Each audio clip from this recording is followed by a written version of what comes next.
The Student Nonviolent Coordinating Committee, or the SNCC, was founded in April of 1960 by youth dedicated to using nonviolent and direct approaches against racial discrimination in the U.S. and for the Civil Rights Movement. It began in the corner of SCLC's Atlantic office. The SNCC organized multiple sit-ins at lunch counters as well as registered African Americans to vote and influenced the U.S. Congress to pass the Voting Rights Act. The SNCC also participated in freedom rides to encourage the South to enforce the integration laws passed by the Supreme Court. And many people that advocated for what they wanted to achieve was Ella Baker, Diane Nash, Julian Bond, Charles Sherrod, Bernard Lafayette, and Ruby Doris. The SNCC held and coordinated youth-led nonviolent campaigns and protests against segregation and racism in the United States. SNCC members participated in sit-ins, boycotts, protests, marches, and education projects.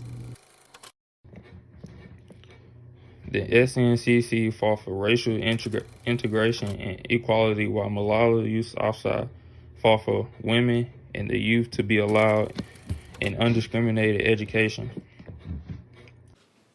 Ignorance, injustice, racism, and the deprivation of basic rights are the main problem faced by both men and women. The SNCC and Malala both fought peacefully and influently. The SNCC began at a conference at Shaw University in Raleigh, North Carolina, which was attended by 126 student delegates from 58 sitting centers in 12 states, from 19 northern colleges, and from the Southern Christian Leadership Conference. They started the movement through students refusing to leave restaurants where they were denied service because of their race. The way they approached the situation while not using violence brought attention to them on a national level.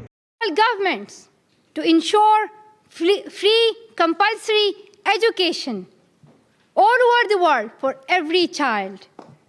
Because of the mid-60s Black Power movements and because of the early members of the SNCC being white, there was a newfound emphasis on African identity, led to greater racial separation. Because of the increase in racial disparity, many members started to leave the SNCC, and because the SNCC was ended in the early 1970s.